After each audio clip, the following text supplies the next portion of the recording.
All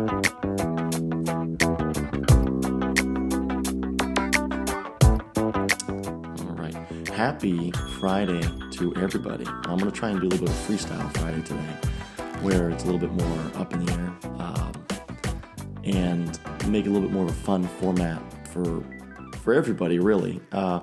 So let's get started with the topic of the day, what everybody hopefully has seen by now, which was the end of the Steelers and Cleveland Browns game. I mean, holy crap.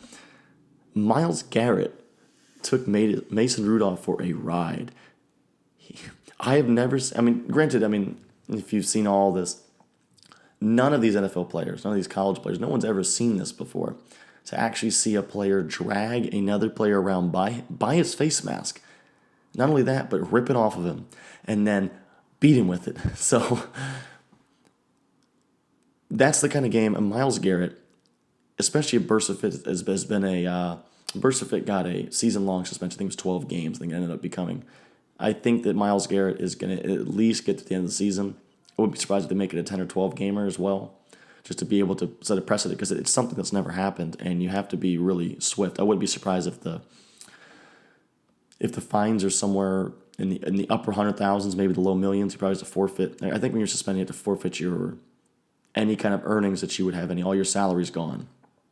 So Myles Garrett is going to be done for the season. He has to be. There's no way that they'll let him play after that. And then the interesting thing is that Marquise Pouncey, who was the offensive lineman for the Steelers who came to Mason Rudolph's aid, was actively punching and kicking Myles Garrett on the ground. I'm thinking there could be a one-game suspension there, but I wouldn't be surprised if he doesn't get any, just because of the fact that it was clearly defensive and it was trying to defend his own defenseless player, and getting caught up in the heat of the moment. I think there may be a suspension, maybe one game, but I don't think that there will be. I believe most likely he's going to be off the hook just because of the circumstances. That sucks for the Cleveland Browns, because the Cleveland Browns last night beat a pretty solid Steelers team, won the game pretty handily, 21-7. Baker Mayfield had a good game, getting out of the pocket, passing well. Their defense came to play. They had 4 picks of Mason Rudolph. We should be talking about how Cleveland's got a chance now in the AFC North. We should be talking about that. That should be the talking point of the day. That Cleveland got off the schneid. They're 4-6, and they still have a shot at winning the division. But now everyone's just going to talk about, wow, Myles Garrett's gone. Probably their best defensive player by far. The one that gets all the pressure on the QB. He's going to be gone, probably for the rest of the season, and that hurts way more than a lot of other teams. It might be deeper at defensive line, might be deeper on defense, might be deeper on offense. He has a magnified effect on that defense. He has a greater weight to his loss than would be relative to another defensive lineman or for another team. I just don't think that their defensive line has been nearly as vicious and able to get in the backfield and disrupt these passers like you would hope. And Myles Garrett's been that one bright spot on that defensive line, and that's really going to hurt for them. So, however that comes out, I personally believe Myles Garrett should be suspended for the year. I don't know how you can attack a player without a helmet, because usually if you've ever seen these altercations, whenever a helmet comes off, usually they're like, whoa, whoa, whoa. I don't think I've ever even seen a punch thrown when someone's got their helmet off. Usually that's kind of like the blowing the whistle. It's like, hey, this is getting out of control. The pads are off. It's not like hockey. But to actually see someone use another player's helmet as a weapon, I don't believe that there's a chance that Myles Garrett plays again this year, because that doesn't look good on TV. Especially the worst part about it was, it's not like this is the heat of the game. It was 14-14 with 5 minutes to go, whatever it was, and someone's driving. He did it while they were up 2 touchdowns with 8 seconds to go. With 8 seconds to go, who does that? That's all you had to do was let the guy run out of bounds, run one more play, and the game's over, and you win by 2 touchdowns. You got some momentum going into next week. I watched the replay of it, and it looked like Mason Rudolph, at the end of the play, at least looked like they were kind of scrumming on the ground. He was kind of almost trying to pull off Myles Garrett's helmet. Might have gotten him like a crotch kick. I couldn't really tell exactly what happened. Mason Rudolph isn't completely innocent here, but he definitely didn't deserve what happened to him. I mean, when you're dragging some guy around by their helmet like that with that face mask, that kind of leverage you get on their head, there actually is a chance that you could break someone's neck or try to jam that off of them and try to you know, displace a vertebra, whatever it is. That's something it's very hard to discount that. And then you're also beating someone, especially imagine if that helmet hadn't hit with the, I don't want to say it's the soft side, but it has more padding on. There's the little light, might have caught some of the rim, might have got him in the middle of the head. But imagine if he'd flipped that thing around and got the full brunt of the crown of the helmet and just bashed him. I mean, that would hurt unbelievably. I mean, and you're just hoping the guy's face isn't up like this, like that. I mean, you don't know if he could have gotten him in the teeth. He could have knocked all his teeth out. He could have broken his nose if that had hit any differently. So they're probably fortunate that it hit him on the top of the head like it did. But at the end of the day, it's pretty much the same result. Myles Garrett assaulted another player on national TV at the end of a game. He attacked Mason Rudolph pretty viciously, honestly. I mean, he used an article of his uniform as a weapon. And I think that can't be tolerated. Of course it isn't. No one would agree that should be tolerated. It's not WWE. It's not anything like that. So with that in mind, I think there's going to be a swift and vicious punishment for him. I think that he's done for the year. There's no doubt at all in my mind. So let's move on to the next topic. I hope somebody watched this Kent State game from last night, because Buffalo at Kent State was probably one of the most interesting and insane endings I've ever seen in my life in a college football game. Because Buffalo was up 27-6 with 7.5 minutes to go, and they lost 30-27. They gave up 3 touchdowns in the course of 2 minutes and 50 seconds at the end of that game. And I'm going to tell you how it happened. So Buffalo just kicked a field goal to go up 27-6.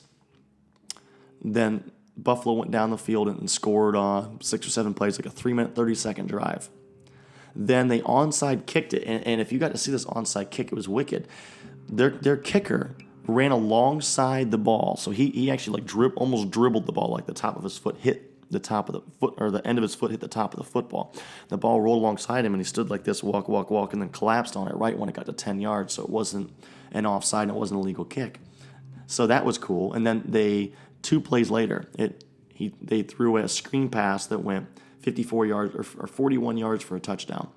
So they only needed 2 more plays, 22 seconds. So they scored 2 touchdowns in a 22-second span. Then they got Buffalo into a fourth and 10 from their own 15 or 18, something like that.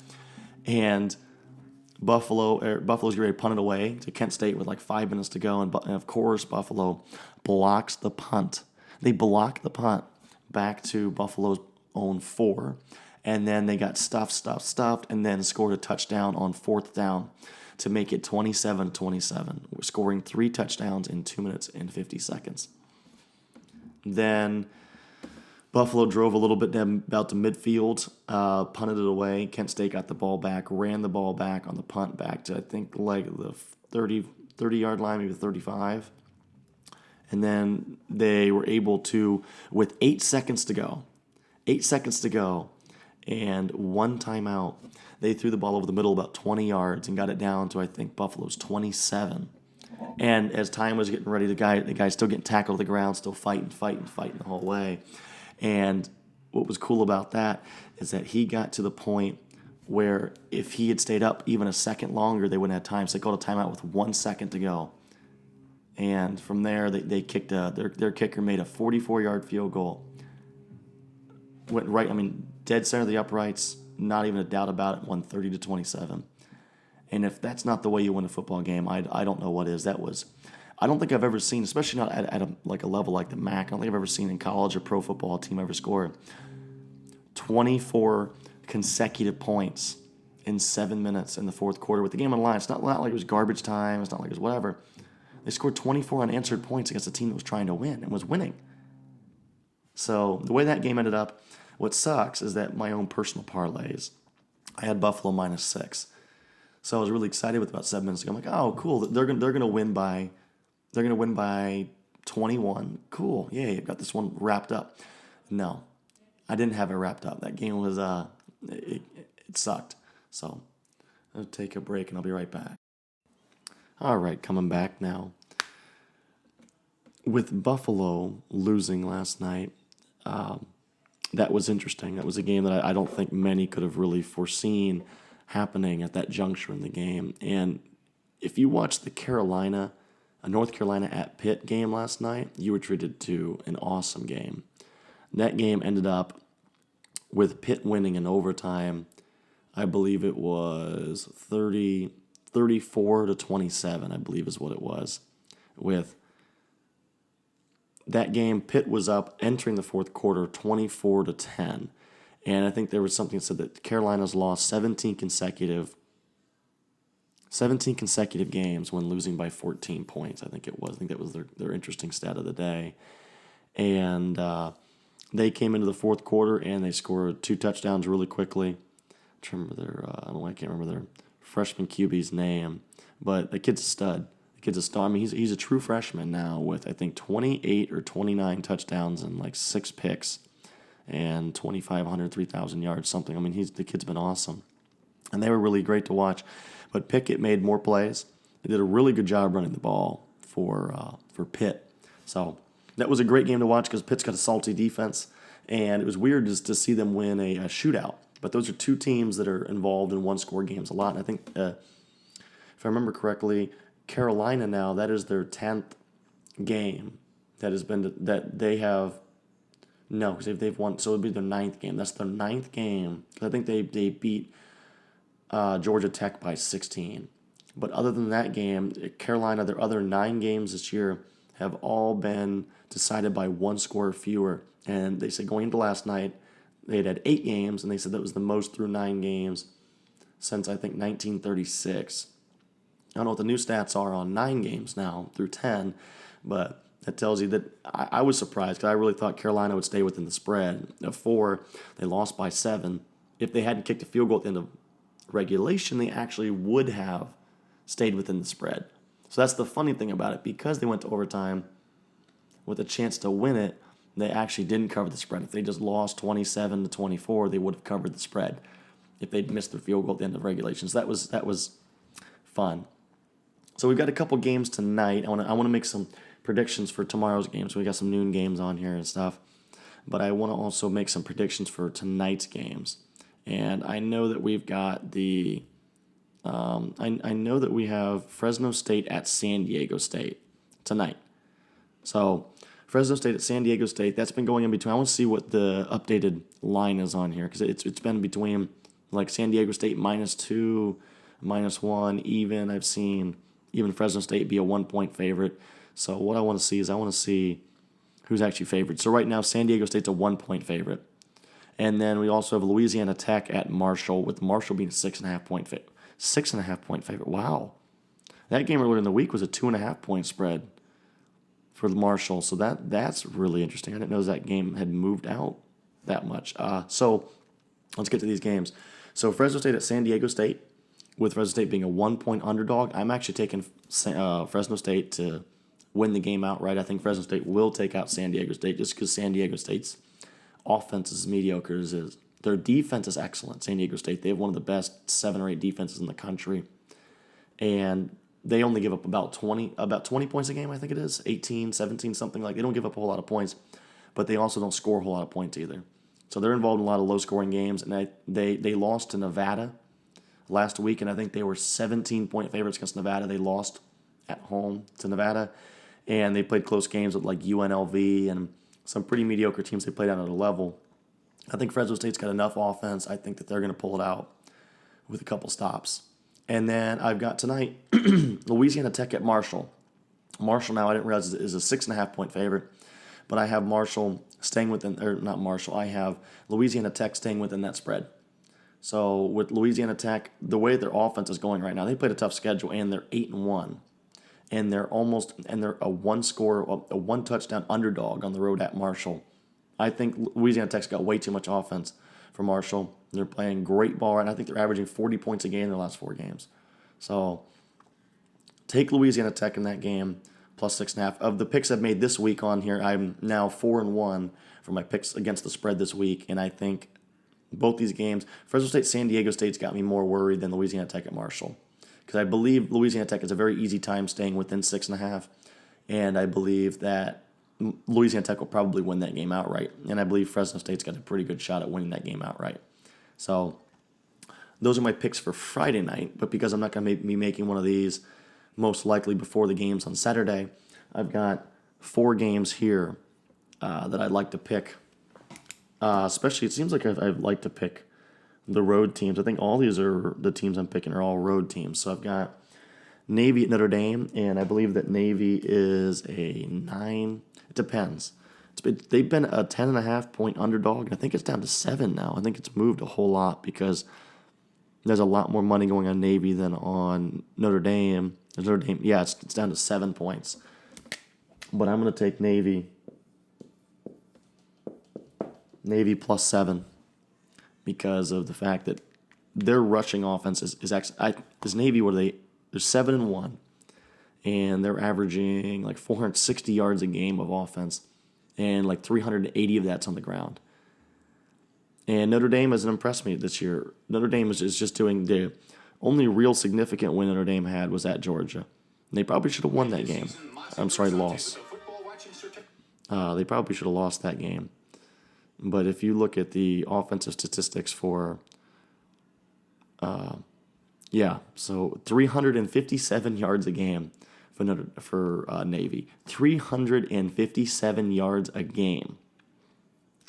So that's first in all of college football.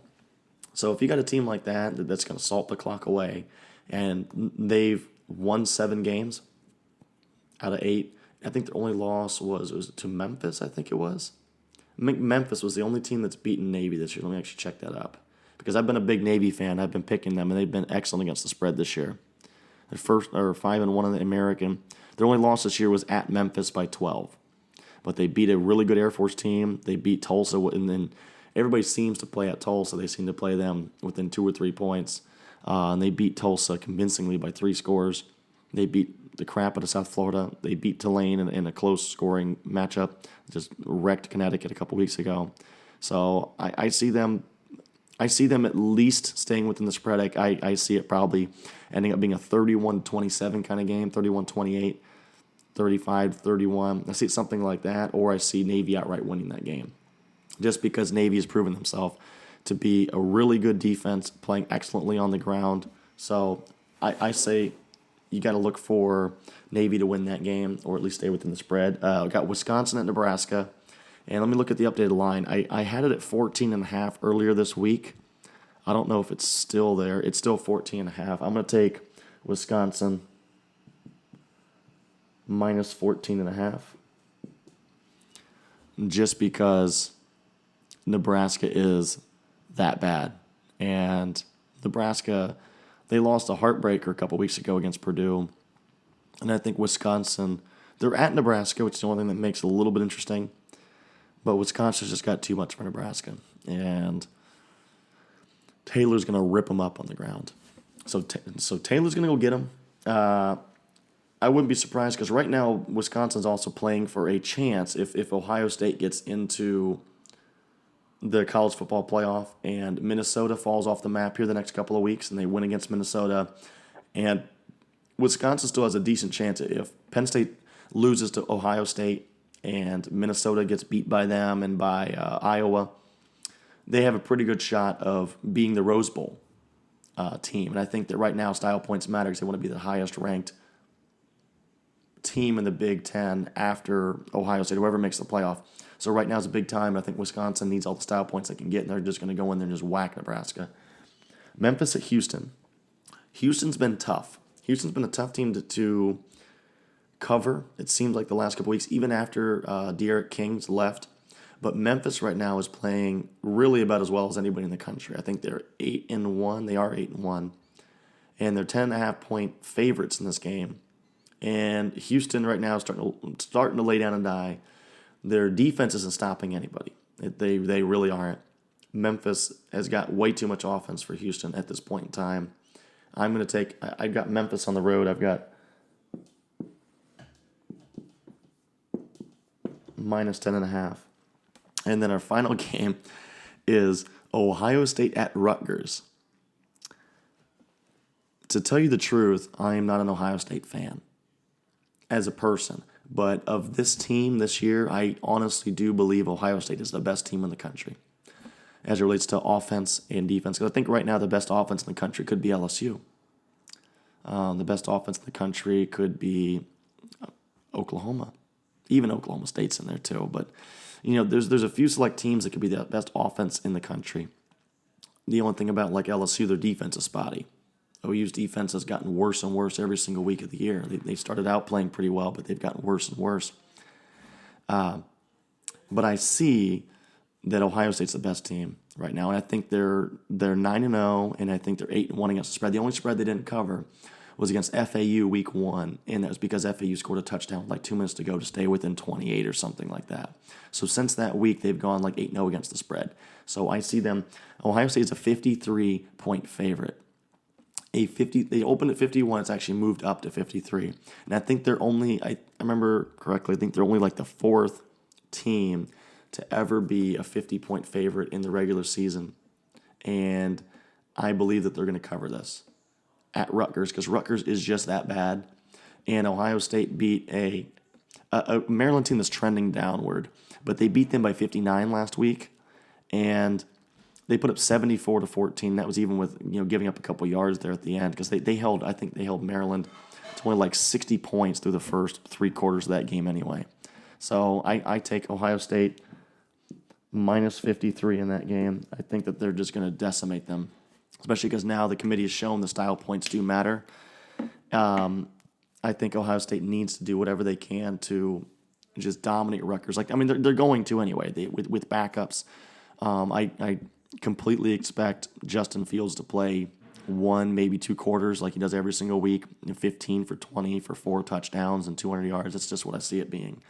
Just be that same story all over again. But I've got 3 road teams, and let me see if I honestly this is the parlay I'm going to play actually, just because I believe in this because every week I think for the year I've been keeping track of my top 25 picks against the spread for the entire year just on my own, just because I play against my father every single week as for bragging rights. But I'm officially right now 114-90 against the spread, and I think that has me at like 55 or 56%. So I'm picking pretty decently for all games, but for picking my preferred ones like this, I'm around 65-70%.